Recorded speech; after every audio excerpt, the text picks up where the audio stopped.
और हर किसी का मन करता है कि दिवाली अपने परिवार के लोगों के बीच में मनाए। मेरा भी मन करता है कि मैं दिवाली मेरे परिवारजनों के बीच में मनाऊं, और इसीलिए हर दिवाली मैं मेरे परिवारजनों के बीच मनाने के लिए आता हूं, क्योंकि आप मेरे परिवारजन हैं, मैं आपका परिवार का साथी हूं। तो मैं यहां प्रधानमंत्री के रूप में नहीं आया हूं, मैं आपके परिवार के एक सदस्य के रूप में आया हूं। आप सभी के बीच आना, जो भाव अपने परिवार के बीच जाकर के होता है, वही भाव मेरे मन में होता है। और जब से मैं इस संवैधानिक जिम्मेवारी को संभाल रहा हूं, आज उसको 20 साल से भी अधिक समय हो गया। बहुत लंबे अरसे तक मुझे देशवासियों ने इस प्रकार की सेवा का मौका दिया। पहले गुजरात वालों ने दिया, अब देशवासियों ने दिया। लेकिन मैंने हर दिवाली सीमा पर तैनात आप मेरे परिवारजनों के बीच बिताई है।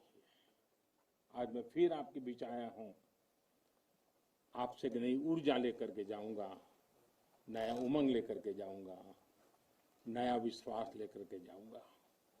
लेकिन मैं अकेला नहीं आया हूं, मैं मेरे साथ 130 करोड़ देशवासियों के आशीर्वाद आपको लेकर के आया हूं। ढेर सारा आशीर्वाद लेकर के आया हूं आपके लिए। आज शाम को दिवाली पर एक दिया आपकी वीरता को, आपके शौर्य को, आपके पराक्रम को, आपके त्याग और तपस्या के नाम पर, और जो लोग देश की रक्षा में जुटे हुए हैं, ऐसे आप सबके लिए हिंदुस्तान का हर नागरिक वो दिए की ज्योत के साथ आपको अनेक अनेक शुभकामनाएं भी देता रहेगा। और आज तो मुझे पक्का विश्वास है कि आप घर पर बात करेंगे, हो सका तो फोटो भी भेज देंगे, और मुझे पक्का विश्वास है आप कहेंगे हाँ यार इस बार तो दिवाली कुछ और थी, कहेंगे ना। देखिए आप रिलैक्स हो जाइए, आप कोई आपको देखते नहीं है, आप चिंता मत कीजिए।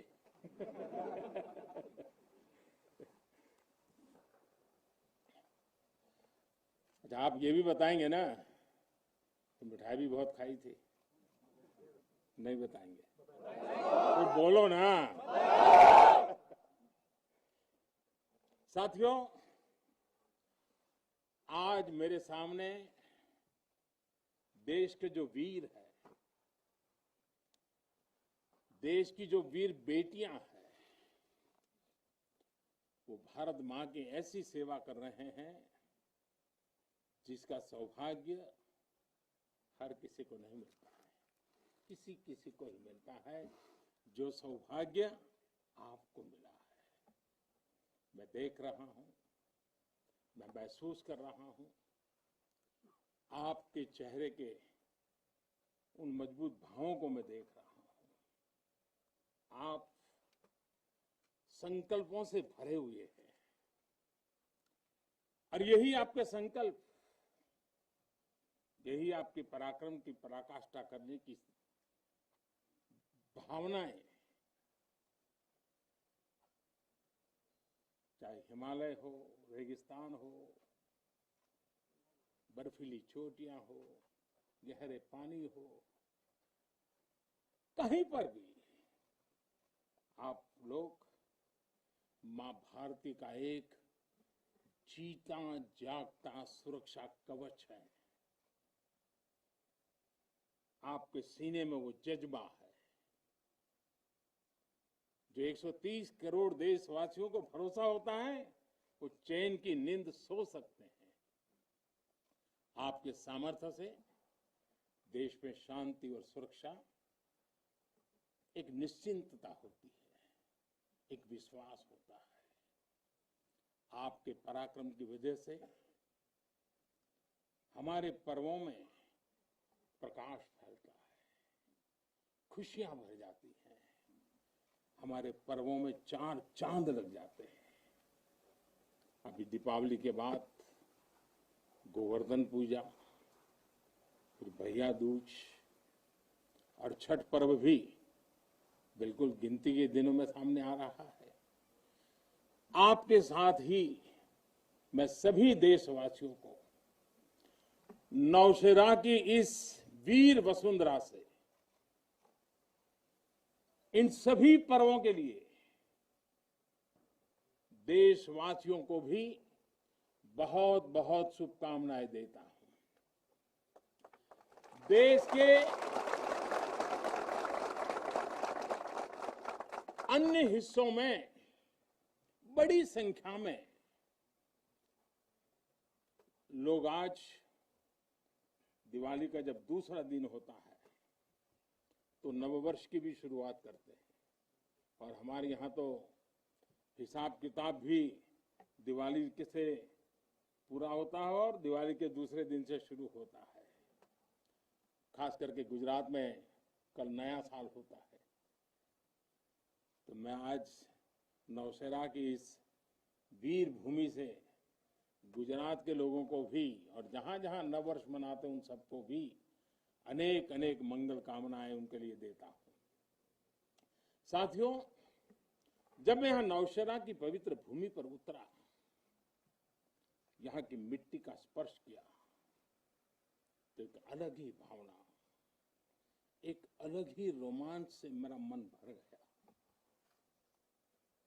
यहां का इतिहास भारतीय सेना की वीरता का जयघोष करता है। हर चोटी से उस जयघोष सुनाई देता है। यहां का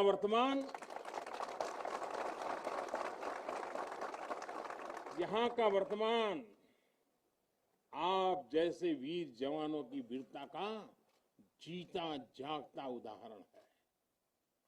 वीरता का जिंदा सबूत मेरे सामने मौजूद है। नौशेरा ने हर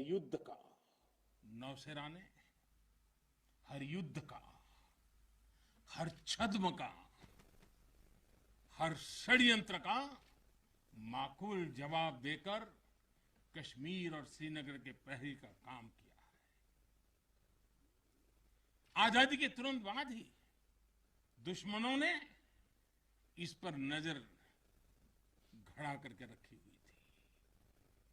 नौशेरा पर हमला हुआ, दुश्मनों ने ऊंचाई पर बैठकर इस पर कब्जा जमाने की कोशिश की, और अभी जो मुझे पूरा वृत्त वीडियो समेत सारी चीजें मुझे देखना समझने का मौका मिला, और मुझे खुशी है कि नौशेरा के जाबाजों के शौर्य के सामने सारी साजिशें धरी की धरी रह गई। दोस्तों, भारत माता की जय! भारत माता की जय! भारत माता की जय! भारतीय सेना की ताकत क्या होती है, इसका एहसास दुश्मन को शुरुआत के दिनों में ही लग गया था जी। मैं नमन करता हूं नौशेरा के शेर ब्रिगेडियर मोहम्मद उस्मान को, नायक जदुनाथ सिंह जी को, जिन्होंने देश की रक्षा के लिए अपना सर्वोच्च बलिदान दिया। मैं प्रणाम करता हूं लेफ्टिनेंट आर राणे को, जिन्होंने भारतीय सेना की जीत का रास्ता प्रशस्त किया था। ऐसे कितने ही वीरों ने नौशेरा की इस धरती पर गर्व की गाथाएं लिखी, अपने रक्त से लिखी हैं, अपने पराक्रम से लिखी हैं, अपने पुरुषार्थ से लिखी हैं, देश के लिए जीने मरने के संकल्पों से लिखी है। अभी मुझे, ये मेरा सौभाग्य था कि दिवाली के इस पवित्र त्योहार पर मुझे आज दो ऐसे महापुरुषों के आशीर्वाद प्राप्त करने का सौभाग्य मिला। मेरे जीवन में एक प्रकार से अनमोल विरासत है। मुझे आशीर्वाद मिले श्री बलदेव सिंह और श्री बसंत सिंह जी, ये दोनों महापुरुष बाल्यकाल में मां भारती की रक्षा के लिए फौज के साथ कंधे से कंधा मिलाकर के साधनों के अभाव के बीच भी, और जब मैं आज सुन रहा था उनको, वही जज्बा था जी, वही मिजाज था, और वर्णन ऐसे कर रहे थे जैसे आज ही अभी से लड़ाई के मैदान से आए हैं, ऐसा वर्णन कर रहे थे। आजादी के बाद हुए युद्ध में ऐसे अनेकों स्थानीय किशोरों ने ब्रिगेडियर मोहम्मद उस्मान के मार्गदर्शन से बाल सैनिक की भूमिका निभाई थी। उन्होंने अपने जीवन की परवाह न करते हुए उतनी कम उम्र में देश की सेना के साथ कंधे से कंधा मिलाकर के काम किया था, सेना की मदद की थी। नौशेरा के शौर्य का ये सिलसिला तब से जो शुरू हुआ, न कभी रुका है न कभी झुका है। यही तो नौशेरा है। भारत माता की जय! भारत माता की जय! भारत माता की जय! सर्जिकल स्ट्राइक में यहां की ब्रिगेड ने जो भूमिका निभाई, वो हर देशवासी को गौरव से भर देता है। और वो दिन तो मैं हमेशा याद रखूंगा, क्योंकि मैं कुछ तय किया था सूर्यास्त के पहले कि सब लोग लौट करके आ जाने चाहिए, और मैं हर पल फोन की घंटी पर टिकटिका के बैठा हुआ था कि आखिर से आखिर मेरा जवान पहुंच गया क्या, और कोई भी नुकसान किए बिना ये मेरे वीर जवान लौट करके आ गए, पराक्रम करके आ गए, सिद्धि प्राप्त करके आ गए। भारत माता की जय! भारत माता की जय! भारत माता की जय! सर्जिकल स्ट्राइक के बाद यहां अशांति फैलाने के अनगिनत कुत्सित प्रयास हुए, आज भी होते हैं, लेकिन हर बार आतंकवाद को मुंह तोड़ जवाब मिलता है। असत्य और अन्याय के खिलाफ इस धरती में एक स्वाभाविक प्रेरणा है, माना जाता है, और मैं मानता हूं ये अपने आप में बड़ी प्रेरणा है। ऐसा माना जाता है कि पांडवों ने भी अज्ञातवास के दौरान अपना कुछ समय इसी क्षेत्र में व्यतीत किया था। आज आप सबके बीच आकर मैं अपने आप को यहां की ऊर्जा से जुड़ा हुआ महसूस कर रहा हूं। साथियों, इस समय देश अपनी आजादी के 75 वर्ष का पर्व मना रहा है। आजादी का अमृत महोत्सव गुलामी के लंबे कालखंड में असंख्य बलिदान देकर हमने ये आजादी हासिल की है। इस आजादी की रक्षा करने का दायित्व हम सभी हिंदुस्तानियों के सर पे है, हम सबकी जिम्मेवारी है। आजादी के अमृत काल में हमारे सामने नए लक्ष्य हैं, नए संकल्प हैं, नई चुनौतियां भी हैं। ऐसे महत्वपूर्ण कालखंड में आज का भारत अपनी शक्तियों को लेकर भी सजग है और अपने संसाधनों को लेकर भी। दुर्भाग्य से पहले हमारे देश में सेना से जुड़े संसाधनों के लिए ये मान लिया गया था कि हमें जो कुछ भी मिलेगा विदेशों से ही मिलेगा।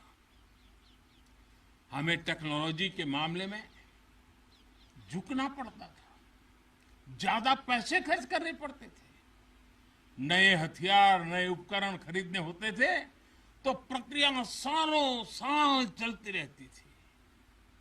यानी एक अफसर फाइल शुरू करें, वो रिटायर हो जाए, तब तक भी चीज नहीं पहुंचती थी। ऐसा ही कालखंड था। नतीजा ये कि जरूरत के समय हथियार फिर आपाधापी में खरीदे जाते थे। यहां तक कि स्पेयर पार्ट्स के लिए भी हम दूसरे देशों पर निर्भर रहते थे। साथियों, डिफेंस सेक्टर में आत्मनिर्भरता का संकल्प उन पुरानी स्थितियों को बदलने का एक सशक्त मार्ग है। देश के रक्षा खर्च के लिए जो बजट होता है, अब उसका करीब 65% देश के भीतर ही खरीदी पर खर्च हो रहा है। हमारे देश ये सब कर सकता है, करके दिखाया है। एक अभूतपूर्व कदम उठाते हुए अब भारत ने यह भी तय किया है कि 200 से ज्यादा साजो सामान और उपकरण अब देश के भीतर ही खरीदे जाएंगे। आत्मनिर्भर भारत का यही तो संकल्प है। अगले कुछ महीनों में इसमें और सामान जुड़ने वाले हैं। देश को आत्मनिर्भर बनाने वाली ये पॉजिटिव लिस्ट और लंबी हो जाएगी। इससे देश का डिफेंस सेक्टर मजबूत होगा, नए नए हथियारों उपकरणों के निर्माण के लिए निवेश बढ़ेगा। साथियों, आज हमारे देश के भीतर अर्जुन टैंक बन रहे हैं, तेजस जैसे अत्याधुनिक लाइट कॉम्पैक्ट एयरक्राफ्ट बन रहे हैं। अभी विजयादशमी के दिन 7 नई डिफेंस कंपनियों को भी राष्ट्र को समर्पित किया गया है। हमारी जो ऑर्डिनेंस फैक्ट्रीज थी वो अब स्पेशलाइज्ड सेक्टर में आधुनिक रक्षा उपकरण बनाएगी। आज हमारा प्राइवेट सेक्टर भी राष्ट्र रक्षा के संकल्प का सारथी बन रहा है। हमारे कई नए डिफेंस स्टार्टअप्स आज अपना परचम लहरा रहे हैं। हमारे नौजवान 20, 22, 25 साल के नौजवान क्या क्या चीजें लेकर के आ रहे हैं, गर्व होता है। साथियों, उत्तर प्रदेश और तमिलनाडु में बन रहे डिफेंस कॉरिडोर इस स्पीड को और तेज करने वाले हैं। ये सारे कदम जो आज हम उठा रहे हैं वो भारत के सामर्थ्य के साथ साथ डिफेंस एक्सपोर्टर के रूप में हमारी पहचान को भी सशक्त करने वाले हैं। साथियों, हमारे शास्त्रों में कहा गया है, को अति भारः समर्था नाम, यानी जो समर्थ होता है उसके लिए अति भार मायने नहीं रखता। वो सहज ही अपने संकल्पों को सिद्ध करता है। इसलिए आज हमें बदलती दुनिया, युद्ध के बदलते स्वरूप के अनुसार ही अपनी सैन्य शक्ति को भी बढ़ाना है, उसको नए ताकत के साथ ढालना भी है। हमें अपनी तैयारियों को दुनिया में हो रहे इस तेज परिवर्तन के अनुकूल ही ढालना ही होगा। हमें मालूम है किसी समय हाथी घोड़े पर लड़ाइयां होती थी। अब कोई सोच नहीं सकता हाथी घोड़े की लड़ाई, रूप बदल गया। पहले शायद युद्ध के रूप बदलने में दशकों लग जाते होंगे, शताब्दियां लग जाती होगी। आज तो सुबह एक तरीका होगा तो शाम को दूसरा तरीका होगा लड़ाई का। इतनी तेजी से टेक्नोलॉजी अपनी जगह बना रही है। आज की युद्ध कला सिर्फ ऑपरेशंस के तौर तरीकों तक ही सीमित नहीं है।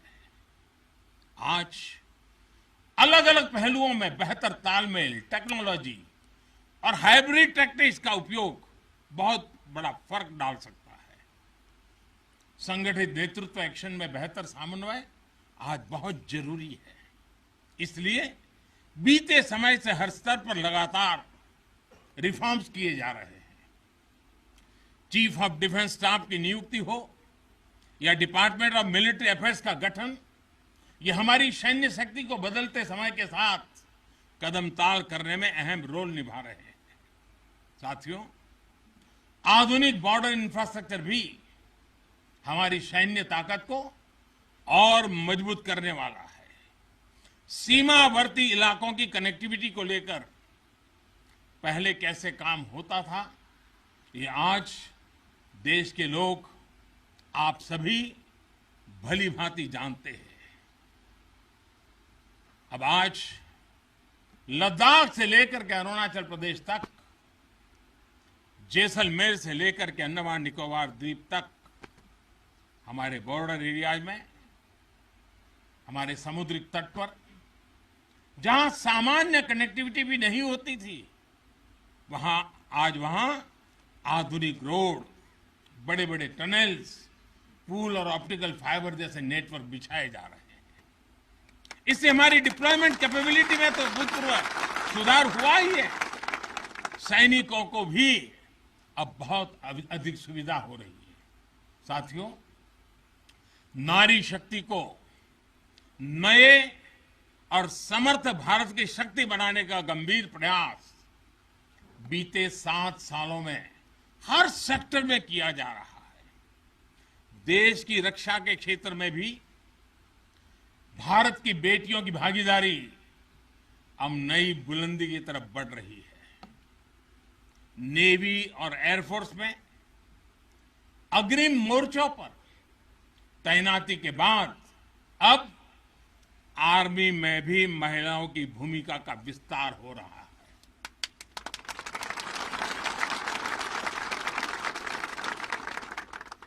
मिलिट्री पुलिस के द्वारा बेटियों के लिए खोलने के बाद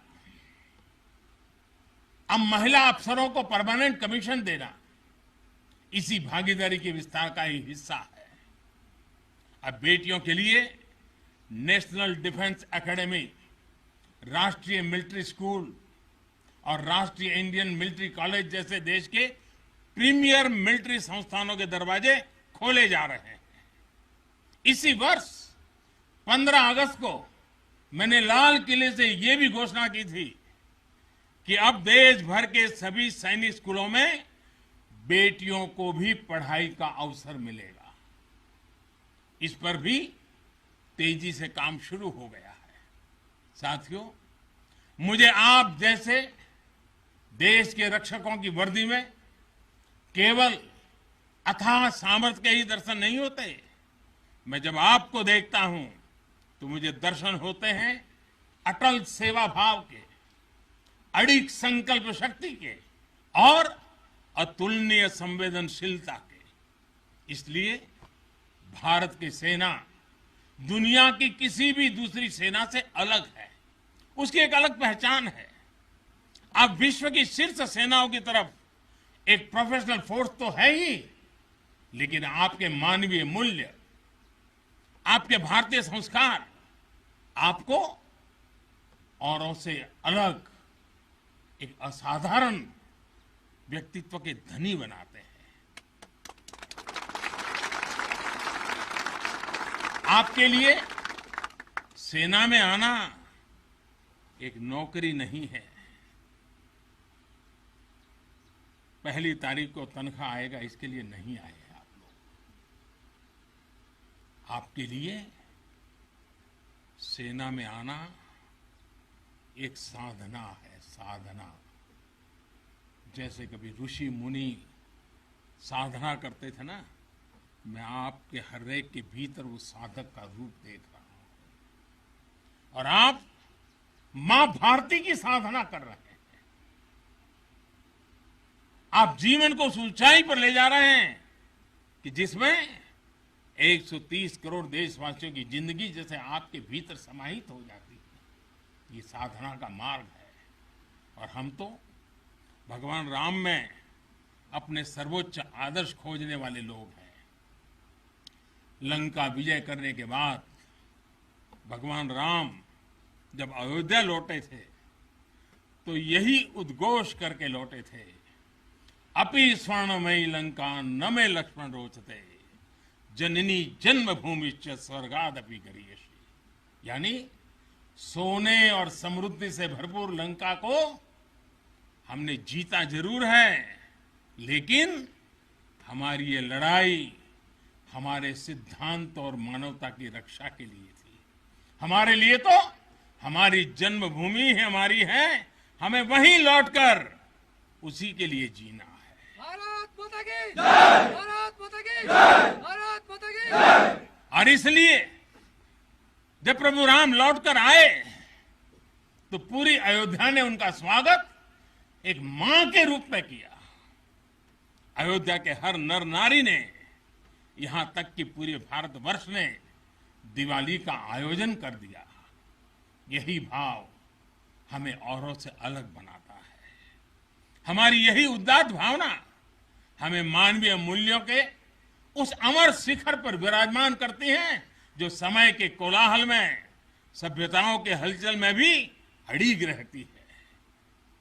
इतिहास बनते हैं, इतिहास बिगड़ते हैं, सत्ताएं आती हैं, सत्ताएं जाती है, साम्राज्य आसमान छूते हैं, ढहते हैं, लेकिन भारत हजारों साल पहले भी अमर था, भारत आज भी अमर है और हजारों साल बाद भी अमर रहेगा।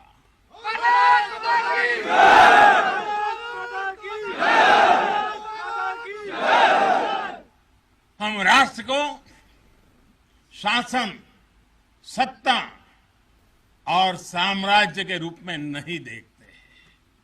हमारे लिए तो ये साक्षात जीवंत आत्मा है। इसकी रक्षा हमारे लिए केवल भौगोलिक रेखाओं की रक्षा भर नहीं है। हमारे लिए राष्ट्र रक्षा का अर्थ है इस राष्ट्रीय जीवंतता की रक्षा, राष्ट्रीय एकता की रक्षा और राष्ट्रीय अखंडता की रक्षा। इसलिए हमारी सेनाओं में आकाश छूता शौर्य है तो उनके दिलों में मानवता और करुणा का सागर भी है। इसलिए हमारी सेनाएं केवल सीमाओं पर ही पराक्रम नहीं दिखाती। जब देश को जरूरत पड़ती है तो आप सब आपदा, विपदा, बीमारी, महामारी से देशवासियों की हिफाजत के लिए मैदान में उतर आते हैं। जहां कोई नहीं पहुंचे वहां भारत की सेनाएं पहुंचे। ये आज देश का एक अटूट विश्वास बन गया है। हर हिंदुस्तानी के मन में से ये भाव अपने आप प्रकट होता है। ये आ गए ना, अरे चिंता नहीं, अब हो गया है। ये छोटी चीज नहीं, आप देश की अखंडता और सार्वभौमिकता के प्रहरी हैं। एक भारत श्रेष्ठ भारत के संकल्प के प्रहरी हैं। मुझे पूरा भरोसा है कि आपके शौर्य की प्रेरणा से हम अपने भारत को शीर्ष ऊंचाइयों तक लेकर जाएंगे। साथियों, दीपावली की आपको भी शुभकामना है, आपके परिवारजनों को शुभकामना है और आप जैसे वीर बेटे बेटियों को जन्म देने वाली उन माताओं को भी मेरे प्रणाम है। भारत माता की